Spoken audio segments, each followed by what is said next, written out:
You know Dasher and Dancer and Prancer and Vixen, Comet and Cupid and Donner and Blitzen. But do you recall the most famous reindeer of all? One Piece, Chapter 228, Mont Blanc Cricket, the last boss of the Monkey Mountain Allied Force. The sense of wonderment and adventure, man. It just never fails to impress me. Well, hello, my brothers and sisters of the Nerd Nation. I, as always, am Jim, here to bring you another review on the awesome, the adventurous, the awe-inspiring, the amazing tale of One Piece. Our last chapter, of course, saw us starting out Volume 25 over here, and, and really the end of it being that they did, of course, find Mont Blanc Cricket, and he wound up attacking them, got the bends, they assumed, from his deep sea diving that he does all the time, and they're kind of attending to him, while at the end of the chapter, we see a picture of him and the two salvage monkey men, Shoujou and his brother Masira, and of course they're all together in the picture, so we can only assume that the shit's about to hit the fan in some way, shape, or form. So that's where we left off, and that's where we pick up, and actually, as fate would have it, and just, of course, that perfect timing, Masira and Shoujou actually happened to be, docking and going up to the house, to Cricket's house at that particular moment, and they had heard, apparently, the gunshot prior to him being brought in the house and everything else when he tried to fire at Sanji, and they're like, boss, are you okay, are you okay? And they come bursting in the house, and who do they see? But, of course, Masira sees all the Straw Hat Pirates who kicked his ass pretty handily off of their ship, and then of course Shoujou, who encountered them recently, and then they wound up retreating out of the range of his scream, So they burst in. What are you doing to the boss? And this and that, And Luffy goes and he says, you know what? Get out of here. We're giving him medical attention. And Usopp's like, don't explain anything to those savages. They're not going to understand. And then in the next panel, they're like, oh wow, that's very sweet of you. So. And then Usopp's, oh my god, they actually understood. So they show them later on sitting outside, and Luffy is talking amongst them, and it's real funny because Shuju's like, how did such a little guy like you kick my brother's ass, And Luffy's like, oh, it was easy, it was no big deal, So then they go and they say, Nami or somebody calls from inside and says, oh, he's waking up. And of course they want to ask him about the Sky Island, So Luffy gets up to go, and as he's getting up to go, Shoujou goes and you see him just punt Masira way off it. And he's like, yeah, you're right, it is easy. So the next portion of the chapter, and it's really neat because these chapters, although not very action-filled, for me are really cool in setting the stage of the story itself. We wind up, they come in and they keep calling they call him Mr. Diamond Head because it looks like the way his head is shaped, and the thing he's got in his head looks like a diamond. And Luffy goes and asks him, he says, I wanted to, and first he apologizes, I apologize for attacking you guys, I thought you were after my gold. And then Nami's like, gold? They're like, Nami, damn it, don't even start. But Luffy goes and he asks him immediately, he says, listen, buddy, we're just trying to get to the Sky Island, you got some information on that? And he just kind of starts laughing at him, and har, har, har, har, the only man that ever knew about, and then he's like, well, and then Nami gets pissed off, she's about to nail him, and they're like, and she's getting real angry, and they're like, no, Nami, he still hasn't recovered from his wounds yet, don't deck his ass, So Nami doesn't like being laughed at, but so anyway, he goes on to explain about, Noland the liar. The only person that ever, knew about that, was put to death and shamed his whole family for, 400 years, which was obviously his ancestor, Noland the liar. So he says it's his great-great-great-great-great-grandfather. He gives an explanation and a background as to what exactly his story was and what happened to him. He first goes and tells about Noland, though, and he says that, in the book, he's grinning like an idiot before he dies, and he's, claiming that the island of gold must have sunk into the sea. And what he did is he determined that, he hypothesized, I guess you would say, that must have been the tectonic plates, shifting underward, the continental, plates shifting, that actually caused this city of gold, what have you, to sink into the ocean.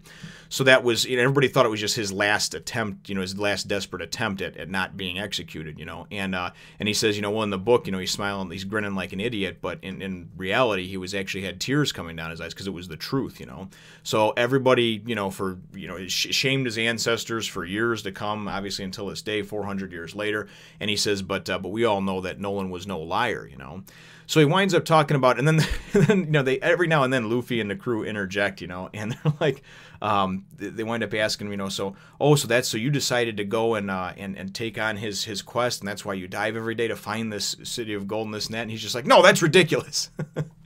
And he explains that basically he happened upon this island. He was a pirate, I guess, and about 10 years ago was on an adventure, and they wound up just kind of running into this island, him and his crew.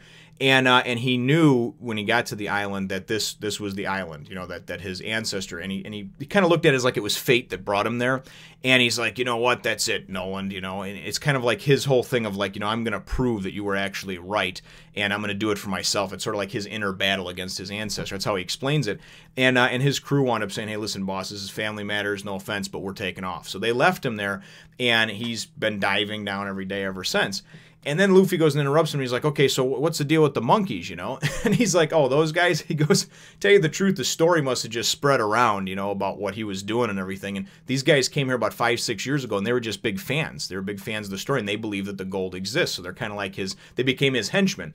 He said in a way, though, they saved his life, because diving down to the depths of the dark, sea floor, down to the deep, dark sea floor every day, excuse me, I can't talk, is a very lonely thing, So it's something that was probably driving him mad, not having any company, not really making any progress, and just sort of blindly going after what he felt was the right thing to do, So it was kind of a neat explanation, I think, in how that worked. And so these guys have been with him, for 5 or 6 years, and apparently that's why they go and salvage things, hoping to maybe find some clues, hoping to maybe find something to help uncover the mystery of this actual sunken city of gold, So it's really kind of a cool thing, because it's almost like it's almost a comparison to like Atlantis, which was supposed to be this wonderful, great city that was ahead of its time, and many people think that it sunk to the bottom of the ocean and this and that. So it's very, very cool. It kind of ties in with some real life mysteries, I guess you would say, or urban legends or what have you. So very cool stuff, I thought. So he goes and, like I said, he goes on to say about how, he was ridiculed ever since birth and everything else about this, about this whole thing about being a descendant of Noland. And that's when he explains that this is like his private war, you know what I mean? Just this is his thing that he has to do to go and to find this, So Luffy's like, I don't care about any of this crap. I want to figure out how to get to the Sky Island. And he's like, didn't I just tell you the only person that, that ever did this was this, this descendant of mine, or this ancestor of mine? I keep saying descendant. He's the descendant. His ancestor was Noland the liar. The whole Mont Blanc family has been shamed ever since. And, so, and Luffy's like, yeah, whatever, I don't care. He wants to know about the Sky Island. So he winds up going and pulling out, he actually has Noland's log, his journal from 400 years ago. And he says that, because, Luffy says, so he was, he was there, and he goes, no, I don't know that he was ever there, but here, read this passage. And the passage reads, and basically to paraphrase the whole passage, is that in his travels and coming upon people and things and this and that, he wound up encountering this merchant that sold him this thing that's kind of like a ski. It's called a wave. And this thing is supposedly only powered by something that comes from the Sky Islands. There's like a knack to using it. And so that was kind of like the first clue of it.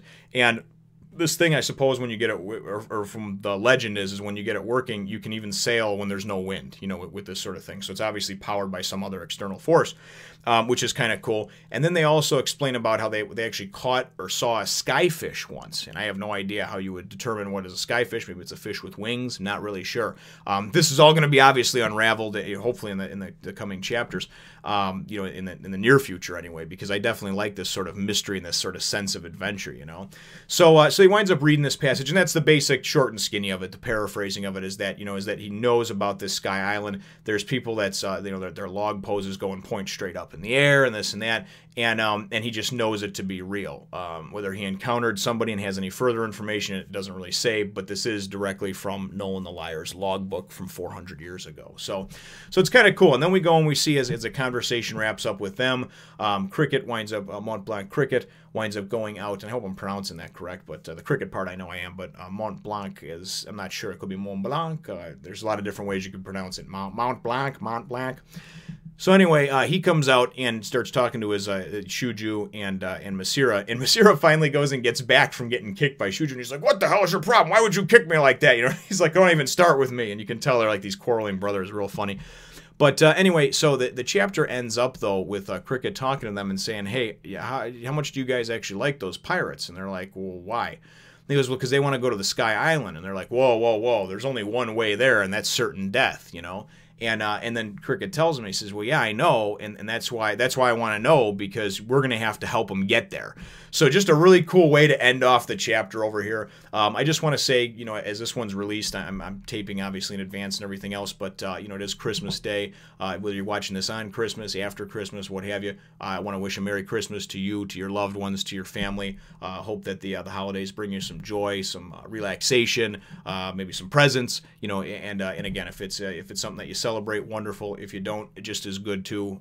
Doesn't matter to me either way. It's something that me and my family celebrate, and that's why I did record these in advance, so I could actually have a few days, a couple of days at least, of some kind of peace and quiet. And having 3 kids, I'll be putting together plenty of toys and playing plenty of video games, as well as, of course, you know, just spending time and relaxing, eating, those sort of things. So, from the bottom of my heart and from my family to yours, a Merry Christmas to you all. And my chapter question, though, is, you know, what do you think about what we found out so far? The background of Noland the liar, just I guess there's the adventure aspect of this. I really like how everything is kind of coming together, and whether you love or hate the arc that's coming up, it doesn't really matter to me personally. If you don't like it, you know, don't watch the reviews. I'm gonna review it obviously anyway, and if you do like it, certainly, you know, feel free to, you know, comment and follow along with me. But I like that sense of adventure, that sort of treasure island, that mysterious, you know, the mysterious city of gold that maybe sunk down to the bottom of the sea. And now I'm thinking, no, maybe it actually went up into the sky, you know. So what do you think of this sense of adventure and wonderment that Oda creates, and especially in this particular you know, chapter and arc, as it's starting to build towards something I think that's going to be really special? So leave your answer in the comments down below. Feel free to hit the thumbs up, the like button if you should think that I deserve it, and subscribe if you haven't done so already. We'll certainly look forward to catching all of you in the next one, Nation.